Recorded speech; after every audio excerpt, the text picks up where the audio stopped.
이미 어제 본 것처럼 사실 다윗은 아히도벨의 계략이 성공했다면 살아남지 못했을 겁니다.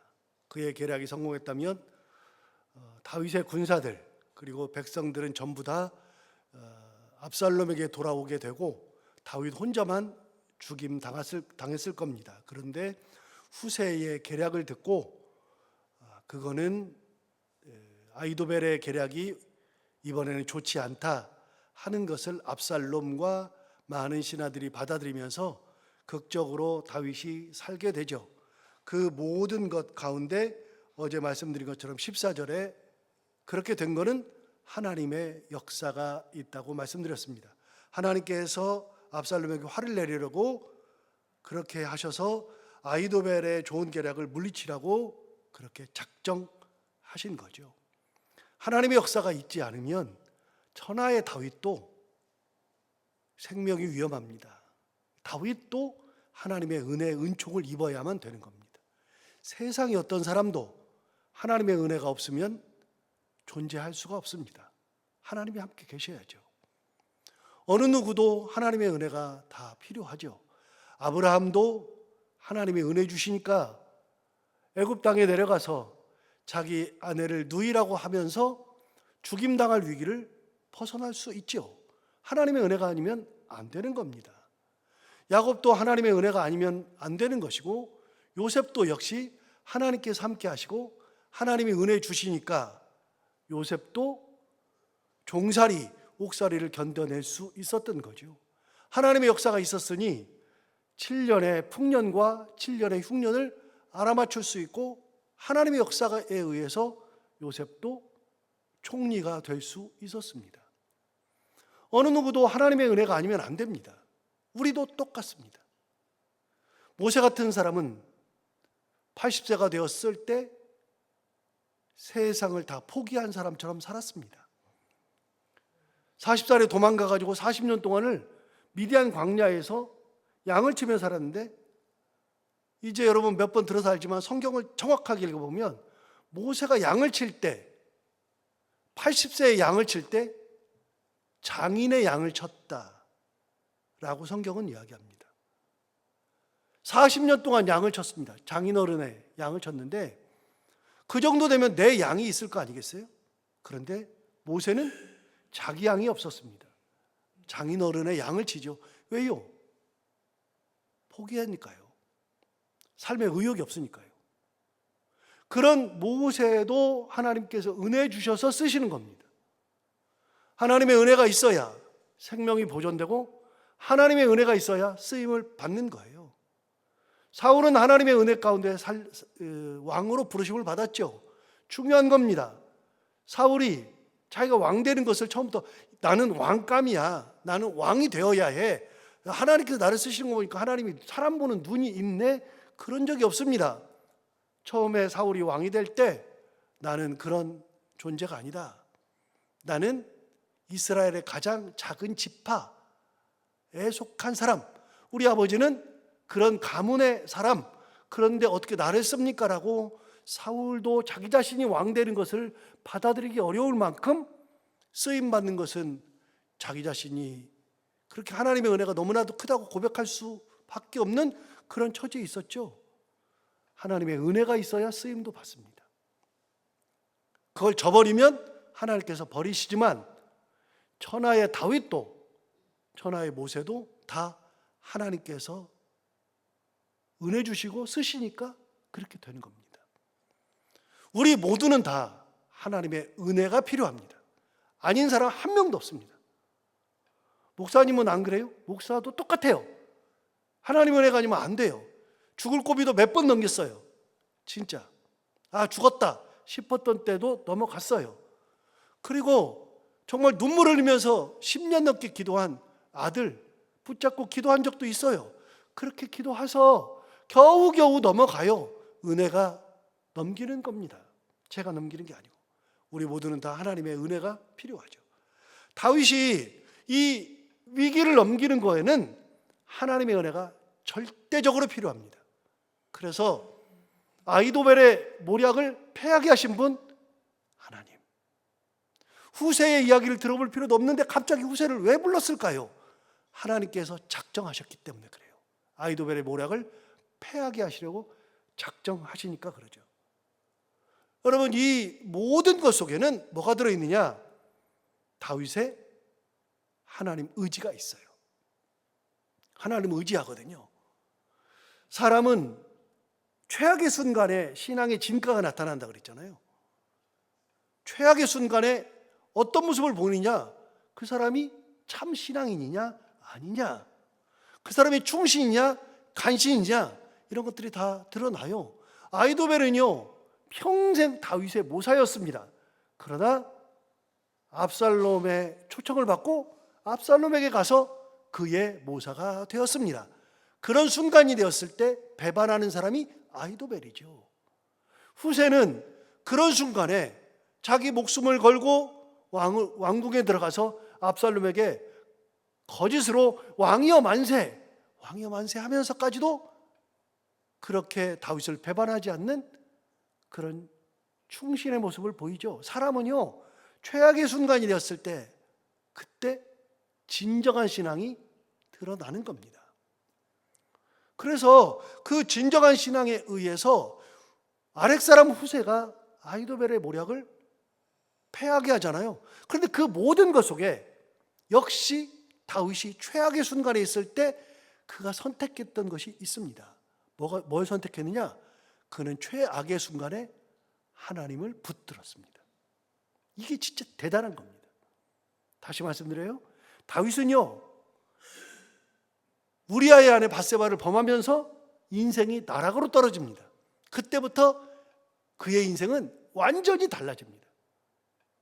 그런데 하나님 앞에 벌을 받고 가족 가운데 칼부림이 나고 자기는 아들에게 쫓겨나가는 그 순간 나락으로 떨어져요. 하나님께 벌을 받아요. 벌을 받으면서 그런 상황 속에서 다윗은 하나님께 기도하고 하나님을 붙드는 신앙을 보여요. 그래서 다윗이 위대한 거예요. 하나님께 어떻게 했느냐? 이미 본 것처럼 다윗이 그런 결정을 한 것에 신앙 고백들이 있어요. 어디 있느냐? 15장 한번 가볼까요? 15장.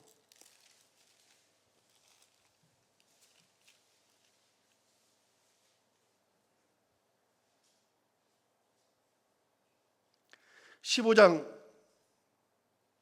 25절에 가면 이렇게 말했어요. 사독과 아비아들을 돌려보낼 때 어떻게 했느냐? 25절 보세요. 왕이 사독에게 이르되 보라 하나님의 궤를 성읍으로 도로 메어 가라. 그 다음 뭐라 그랬느냐? 만일 내가 여호와 앞에서 은혜를 입으면, 도망가는 그 순간에 그는 뭘 보느냐? 하나님의 은혜를 보는 거예요. 하나님께 은혜를 입으면 도로 나를 인도하사 내게 그 궤와 그 계신 데를 보이시리라. 그러니까 하나님의 법궤가 사독과 아비아달이 다윗이 몽진 간다 그러니까 하나님의 법궤를 메고 나왔잖아요. 나왔는데 뭐라 그러냐면 다시 궤를 메고 예루살렘 성으로 들어가래요. 가는데 이 법궤를 하나님의 은혜를 입으면, 내가 은혜를 입으면, 하나님께서 은혜 주시면 내가 도로 성으로 와서 이 법궤를 다시 볼 수 있는 그런 은혜가 임할 것이다. 다윗이 그 순간에 고백하는 게 뭐냐? 하나님의 은혜. 26절도 볼까요? 26절. 그러나 그가 이와 같이 말씀하시기를 내가 너를 기뻐하지 아니한다. 하나님께서 너를 기뻐하지 않는다. 만약 그렇게 하시면 종이 있사오니 선히 여기시는 대로 내게 행하시옵소서. 하나님께서 나를 기쁘게 여기지 아니하신다면 여기 있사오니 하나님의 뜻대로 하옵소서. 그러니까 그 순간에도 하나님의 뜻을 보는 거예요. 그 순간에도. 31절을 가서 볼까요? 31절. 우리가 어제도 읽었던 말씀이고 귀한 말씀인데, 어떤 사람이 다윗에게 알리되 압살롬과 함께 모반한 자들 가운데 아히도벨이 있나이다 하니 다윗이 이르되 뭐라 그랬느냐? 여호와여 원하옵건대 아히도벨의 모략을 어리석게 하옵소서. 그 순간에, 최악의 순간에 다윗이 아히도벨의 그쪽 편에 붙었다. 하는 것을 들었을 때 아히도벨이 어떤 사람인지 알잖아요. 그 모사가 모략이 얼마나 대단한지 알잖아요. 그거를 무너뜨릴 수 있는 것이 없어요. 없는데 무너뜨릴 수 있는 분이 누구냐? 그때 하나님 앞에 기도하잖아요. 여호와의 원하옵간대 아히도벨의 모략을 어리석게 하옵소서. 어리석게 해달라는 거예요. 하나님께 기도하잖아요. 그게 다윗이에요. 그러니까 이 말씀, 이 기도 이후에 곧바로 아렉사람 후세가 찾아온다 그랬잖아요. 아렉사람 후세가. 그래서 아렉사람 후세가 찾아왔을 때 맨 마지막에 한 얘기가 뭐냐? 34절에 하반절에 보시면, 맨 뒤를 보시면 중간쯤에 이제는 내가 왕의 종이다 하면 네가 나를 위하여 아히도벨의 모략을 패하게 하리라. 그러니까 기도한 다음에 아렉사람 후세가 찾아왔을 때 아히도벨의 이 모략을 패하게 할 수 있는 사람은 유일하게 후세밖에 없다. 네가 패하게 하리라. 그렇게 얘기하잖아요. 그러니까 그런 위험한 순간, 최악의 순간에 다윗은 하나님을 바라봐요. 하나님의 은혜를 쳐다보죠. 16장으로 넘어가 볼까요? 16장. 16장에 보면 16장 5절부터 시므이라는 사람이 나오잖아요. 시므이가 누구냐? 사울의 친족이에요. 사울의 친족. 그 사람이 나오면서 뭐라 그랬냐? 그 사람이 이 모든 네가 이렇게 된 거는 사울의 족속의 모든 피를 여호와께서 내게 돌리려고 하시는 것이다. 네가 그를 위해서 왕이 되었으니 여호와께서 나라를 내 아들 압살롬의 손에 넘기셨다. 너는 피 흘린 자다. 피 흘린 자다. 빨리 가. 도망가. 꺼져. 이런 거죠. 시므이가 그러면서 돌을 던집니다. 돌을 던지면서 저주합니다. 따라다니면서 저주합니다. 그때 수르야의 아들 아비새가 다윗에게 얘기하죠. 내가 가서 저를 죽이겠습니다. 그랬대 다윗이 했던 말, 그 말이 뭐냐? 10절에 나옵니다. 그때 다윗의 신앙이 나오죠. 왕이 이르되 수르야의 아들들아 내가 너희와 무슨 상관이 있느냐? 그 다음 뭐라 그러냐면 시므이 그가 저주하는 것은 여호와께서 그에게 다윗을 저주하라 하심이니 그랬어요. 그 저주가 하나님이 시킨지 안 시킨지 모르지만 그 저주를 내가 들어보니 하나님이 나에게 저주시키는 것이다 라고 고백해요. 이 저주마저도 하나님이 시키는 것이라고 이야기하죠. 12절에 볼까요? 12절에 11절도 볼까요? 11절도 얘기합니다. 또 다윗이 아비새와 모든 신하들에게 이르되 내 몸에서 난 아들도 내 생명을 해하려 하거든 하물며 이 베냐민 사람이랴. 그 다음 뭐라 그랬냐? 여호와께서 그에게 명령하신 것이니 그가 저주하게 버려두라. 살려두라는 거예요. 12절 볼까요? 혹시 여호와께서 나의 원통함을 감찰하시리니 오늘 그 저주 때문에 여호와께서 선으로 내게 갚아주시리라. 그러니까 이 모든 순간에 다윗은 하나님을 보고 있어요. 하나님께 기도하고 하나님의 은혜를 간구하죠. 이게 다윗이에요. 참 훌륭하죠. 그렇게 해가지고서 아히도벨의 모략이 패하는 거예요. 아렉사람 후세한테. 자, 아렉사람 후세의 모략이 패했는데 지금 다윗은 요단강가에서 기다리고 있거든요. 그건 좀 이따 보기로 하고 그때 빨리 다윗에게 알려줘야 되잖아요. 자, 오늘 본문 15절에 가서 보세요. 15절에 보면 이렇게 말하죠. 이에 후세가 아히도벨의 모략이 패했죠. 후세가 사독과 아비아달 두 제사장에게 이르되 아히도벨이 압살롬과 이스라엘 장로들에게 이러이러하게 계략을 세웠고 나도 이러이러하게 계략을 세웠다. 다 알려줬어요. 누구한테? 사독과 아비아달에게. 그런데 그렇게 했으니까 16절 이제 너희는 빨리 사람을 보내 다윗에게 전하기를 오늘 밤에 광야 나루터에서 자지 말고 아무쪼록 건너가소서 하라. 혹시 압살롬 왕과 그를 따르는 모든 백성이 당신 왕과 그를 따르는 모든 백성이 몰사할까 하노라. 그러니까 빨리 요단강을 건너가라고 얘기해 줘요. 그래서 17절 그때에 요나단과 아히마아스가 사람이 볼까 두려워하여 감히 성에 들어가지 못하고 엔로겔 가에 머물고 어떤 여종은 그들에게 나와서 말하고 그들은 가서 다윗에게 알려주죠. 그래서 다윗이 아히도벨의 모략과 아렉 사람 후세의 모략을 다 들어요. 그러면서 아렉 사람 후세가 사독과 아비아달 제사장에게 빨리 전해줘라, 빨리 요단강을 건너가게 하라, 그 얘기를 듣고 건너가게 된다고요. 근데 여러분, 이게 다 어디서 나왔느냐? 어디서 나왔냐면, 어디를 보자면 15장으로 다시 넘어가요. 사독과 아비아달 얘기를 해요. 자, 24절로 가봐요. 24절. 아까 제가 드렸던 말씀 연장선에 있어요. 24절 보시면, 보라, 사독과 그와 함께한 모든 레위 사람도 하나님의 언약궤를 메어다가 하나님의 궤를 내려놓고 아비아달도 올라와서 모든 백성이 성에서 나오기를 기다리도다. 그래서 사독과 아비아달이 언약궤를 메고 나와서 다윗을 기다린 거예요. 왜요? 사독과 아비아달이 제사장이거든요. 다윗 시대의 제사장이거든요. 두 사람이 나와서 언약궤를 메고 나와서 다윗을 기다리고 있었어요. 그런데 가지고 들어가라 그랬잖아요. 들어가라 그러면서 어떻게 했느냐? 27절 보세요. 27절. 왕이 또 사독에게 이르되, 내가 선견자가 아니냐? 너는 너희의 두 아들 곧 내 아들 아히마아스와, 그러니까 사독의 아들인 아히마아스와 아비아달의 아들 요나단을 데리고 평안히 성읍으로 돌아가라. 여러분, 사독과 아비아달에게 뭐라고 하냐면, 너희 아들들이 있지 않냐? 아히마아스와 요나단, 네 아들 아히마아스와 아비아달의 아들 요나단을 데리고 성으로 들어가래요. 왜 들어가라 그러냐? 28절 보세요. 28절. 너희에게서 내게 알리는 소식이 올 때까지 내가 광야 나루터에서 기다리리라. 그러니까 광야 나루터니까 요단강가예요. 요단강가에서 안 넘어가고, 요단강을 넘어가서 요르단 쪽으로 넘어가지 않고 광야 나루터에서 기다린다 그랬어요. 너희에게 소식이 올 때. 그런데 그 소식이 뭐냐? 만약에 예루살렘 성에서 다 평정이 되고 예루살렘이 다시 괜찮아지면 예루살렘으로 돌아가고, 만약에 압살롬이 나를 죽이려고 하면 내가 나루턱을 넘어갈 거니까 내가 여기서 기다릴 테니까 너희 소식이 올 때까지 내가 기다릴 거니까 너희가 내게 소식을 전해달라고 다윗이 얘기한 거예요. 얘기.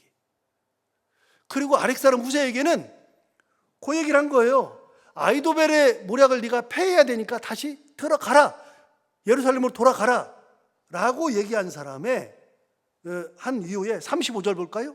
35절. 아렉 사람 후세에게 하는 얘기예요. 사독과 아비아달 두 제사장이 너와 함께 거기 있지 않냐? 네가 왕의 궁중에서 무엇을 듣든지, 뭘 듣든지 사독과 아비아달에게 두 제사장에게 알리라. 그러니까 왕궁에서 일어난 일을 제사장은 모르잖아요, 정치니까. 근데 후세 네가 들으면 사독과 아비아달에게 말해줘라. 그 다음 36절.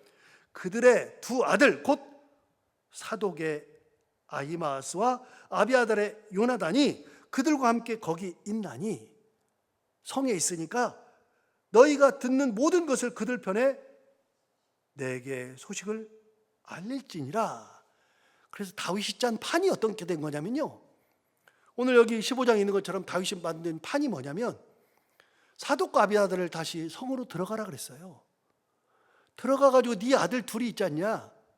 아히마아스와 요나단이 있지 않냐? 너희들의 두 아들은 젊으니까 성에서 이루어지는 일들을 너희 자식들한테 얘기해주면, 너의 자식들이 나한테 말해주면 내가 광야 나루터에서 기다리고 있다가 돌아올 수 있으면 돌아오고, 아니면 광야 나루터를 넘어서 몽진을 갈 거야.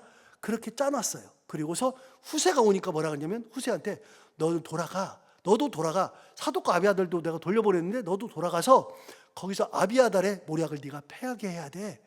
그런데 거기서 일어난 일들을, 왕궁에서 일어난 일들을 사독과 아비아달은 모르니까 네가 사독과 아비아달한테 얘기해주면 사독과 아비아달이 그의 두 아들인 아히마스와 요나단에게 얘기해주면 걔네들이 나한테 알려줄 거야. 내가 그거 기다리도록 할 거니까 그렇게 해줘라고 다윗이 판을 딱 짰어요. 그대로 되는 거예요. 그대로. 자, 여기까지 듣고 오늘 본문을 다시 읽어봐요. 이제 다시 읽어보면 이해가 확 될 거예요. 보세요. 15절 보세요.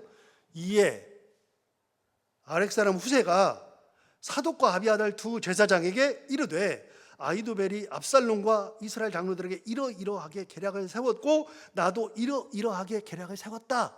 그걸 사독과 아비아달에게 똑같이 얘기해 주죠. 그러면서 뭐라 그러냐? 16절. 이제 너희는 빨리 사람을 보내 다윗에게 전하기를 오늘 밤에 광야 나루터에서 자지 말고 아무쪼록 건너가소서 하라. 여러분 이해가 되죠? 광야 나루터에서 기다린다 그랬잖아요. 소식을 기다린다 그랬잖아요. 그런데 빨리 건너가게 하라. 16절 하반절 혹시 왕과 그를 따르는 모든 백성이 몰살까 하노라 하니라. 그걸 사독과 아비아달이 들었어요? 사독과 아비아달은 이제 누구한테 전해줘야 돼요? 그의 두 아들인 아히마아스와 요나단에게 전해줘야죠. 다윗이 그렇게 판을 짰잖아요. 자 보세요. 17절. 그때에 요나단과 아히마아스가 사람이 올까 두려워하여 감히 성에 들어가지 못하고 엔로겔가에 머물고 그때 사독과 아비아달의 얘기를 듣고 어떤 여종은 그들에게 나와서 말하고 그들은 가서 다윗 왕에게 알려주었다. 그대로 되죠. 그렇게 하니까 18절 한 청년이 그들을 보고 압살롬에게 알린지라.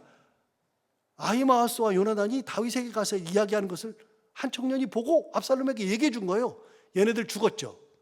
이제 다윗에게 가서 얘기해 줬으니까요. 그래서 압살롬에게 얘기해 줬죠.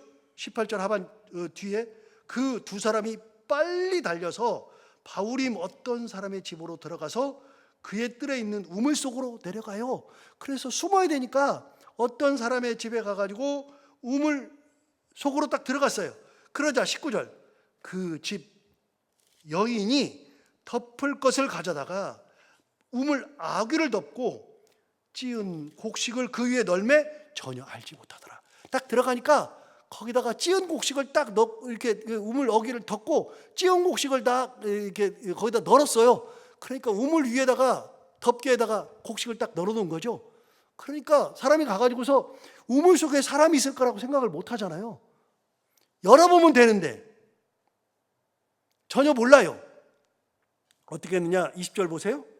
압살롬의 종들이 그 집에 와서 여인에게 묻되 아히마아스와 요나단이 어디 있느냐 하니 여인이 그들에게 이르되 그들이 시내를 건너가더라. 시내 건너가더라 하니 그들이 찾아도 만나지 못하고 예루살렘으로 돌아가니라. 이렇게 해서 다윗이 도망길에 가요. 여러분 놀라운 거잖아요. 하나님의 역사가 어떻게 이루어져요? 하나님의 역사는요, 제가 성경에서 파악한 하나님의 역사는요, 즉각적으로 하나님께서 직접 역사하는 경우가 있어요. 직접. 언제요? 10가지 재앙을 내리시잖아요. 사람이 할 수 없잖아요. 하나님이 역사하셔야 되는 것에는 하나님이 역사하셔요. 하나님의 역사는 방법이 많아요. 직접적으로 역사하셔요. 그래서 10가지 재앙 내리시고요, 홍해를 갈라버리셔요. 만나를 내리셔요. 메추라기를 주셔요. 여러분 사람이 할 수 없는 거는 하나님께서 직접적으로 역사하셔요. 만나 같은 경우는요 40년을 내렸다고요. 매일 아침마다 내렸다고요. 그런데 그것도 6일만 내렸다고요. 마지막 7일째에는 이틀분이 6일째에 내려가지고 7일은 안 내리고 안식일을 그냥 지키게 하셨다고. 그 패턴을 40년 지키셨다고요. 하나님 대단하시죠. 직접적으로 역사하셔요. 그런가 하면 하나님께서 말씀하신 다음에 순종하는지를 보고 역사하셔요. 그래서 인간이 순종하는지를 보셔요. 어떤 거예요? 하나님께서 아브라함에게 말씀하세요. 내 아들 이삭을 바치라 라고 말씀하셔요. 그리고 순종한지를 보셔요. 순종한지를 보는데 실제로 아브라함이 순종하거든요. 순종하니까 하나님께서 어떻게 하셔요? 급하니까 아브라함 하면서 잡아놓고 양을 준비하시잖아요. 어린 양을 준비하시잖아요. 거기서 나온 용어가 뭐라고요? 여호와 이레가 나오죠. 하나님은 말씀하신 다음에 순종하기를 보셔요. 순종하면 역사해 주셔요. 여리고성을 무너뜨리잖아요. 여리고성을 무너뜨릴 때 하나님 뭐라 그러셔요? 돌으라 그랬어요. 하루에 한 번씩 6번 돌고 6일 동안 돌고 그리고 7일째는 7번을 돌라 그랬어요. 7번을 다 돈 다음에 대제사장이 양각나팔을 불고 사람들이 소리를 확 지르면 무너지리라 말씀하셨어요. 순종하기를 바라요. 매일매일 돌아요. 하루에 한 번씩 돌아요. 미쳤다고 생각하지 않겠어요? 도대체 이게 뭐 하는 짓인가 생각해요. 그런데 두 번째 돌아요. 6일째 돌았어요. 아무 일 일어나잖아요. 7일째에 6번 돌았어요. 아무 일 일어나잖아요. 7번째 다 돌았어요. 그때도 일어나지 않아요. 양각나팔을 불고 소리를 지르니까 그때 확 무너지죠.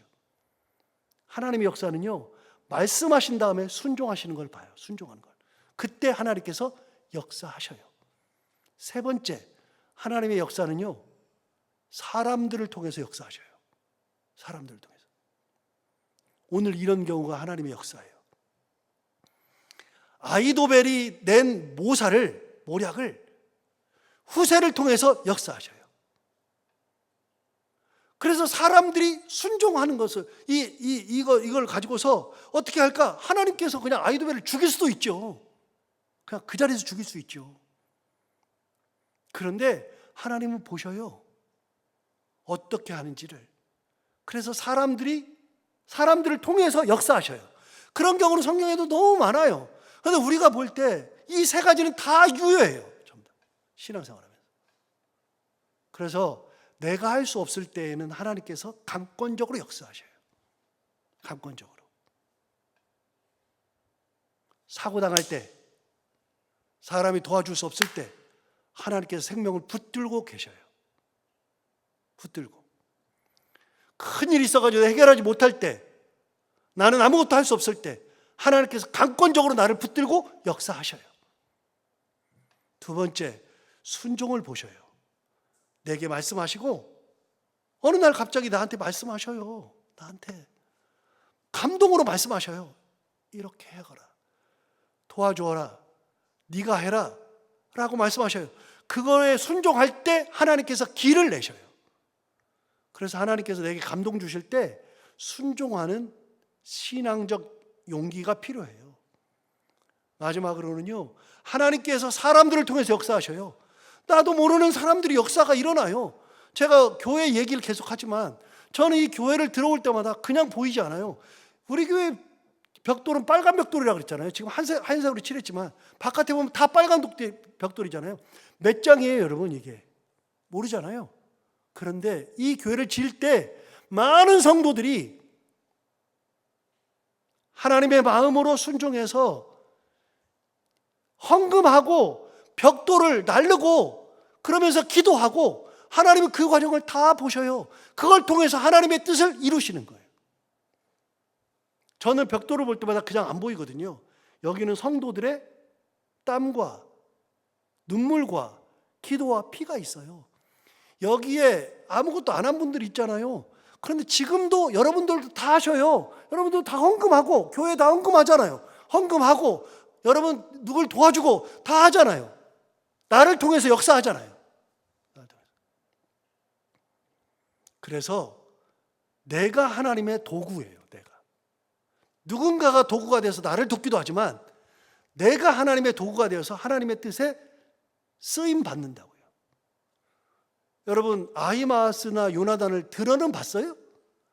설교는 하니까 들어보죠. 제가 설교하니까.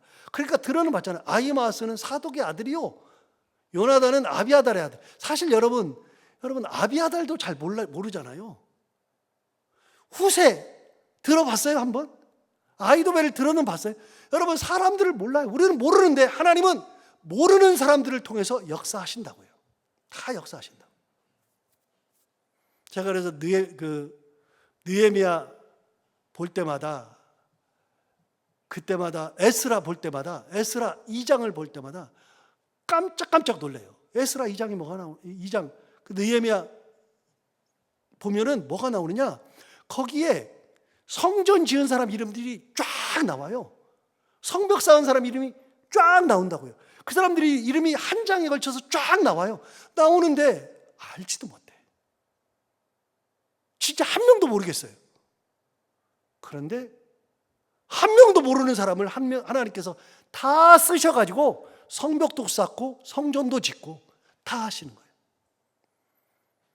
그래서 오늘 아히마아스나 요나단은 뭐 별 사람도 아닌데 하나님께 이렇게 쓰임 받는 사람이 되는 거죠. 그래서 내가 신앙생활한 내가 이렇게 하나님 앞에 쓰임 받는 그런 사람, 나를 통해서 역사하시는 하나님, 그 하나님을 바라보며 내가 하나님의 쓰임에 합당하게 순종하는 삶을 살아가는 우리 모두가 다 되기를 바랍니다. 기도하겠습니다. 하나님 아버지, 아렉사람 후세나 사독이나 아비아달이나 아히마아스나 요나단이나 사실 우리가 안다 그러면 사독 정도나 조금 알까? 나머지 사람들은 잘 알지도 못하는데 그런 사람들이 하나님의 은혜 가운데 쓰임 받는 사람들이 되어서 다윗이 하나님의 뜻 가운데 다시 살아 돌아오는데 크게 일조하는 사람들이 되듯이 하나님 아버지, 우리도 하나님의 뜻을 이루는데 쓰임 받을 수 있는 그런 참 신앙인들의 삶을 살아갈 수 있도록 인도하여 주옵시고, 천하의 다윗도 하나님의 뜻, 하나님의 은혜, 하나님의 섭리가 아니면 안 된다는 거 다시 한번 생각하면서, 하나님 아버지, 우리도 이 땅을 살아가면서 하나님의 은혜가 아니면 안 되고 하나님의 섭리, 하나님의 크신 권능 가운데 살아가야 한다는 것을 다시 한번 깨닫고 하나님의 은혜 가운데 살아가는 저희들 다 되게 하여 주옵시고, 은혜가 나를 붙들듯 은혜가 우리 가정을 지키시고 은혜가 우리의 삶을 지키는 놀라운 삶을 살아가는 저희들 모두가 다 되게 하여 주옵소서. 하나님 아버지, 오늘도 이 새벽에 말씀 듣기 위하여서 또 기도하기 위해서 나온 사랑하는 모든 성도들 한 분 한 분을 다 기억하여 주옵시고 발걸음을 복되게 하시고, 오늘도 이렇게 기도할 때 우리 기도를 다 들어응답해 주시기 원하며 오늘도 해야 되는 것들을 기쁨으로 잘 감당하고 만나는 분들과 함께 웃고 행복한 하루가 되게 하여 주옵소서. 감사하며 예수님 이름으로 기도하옵나이다.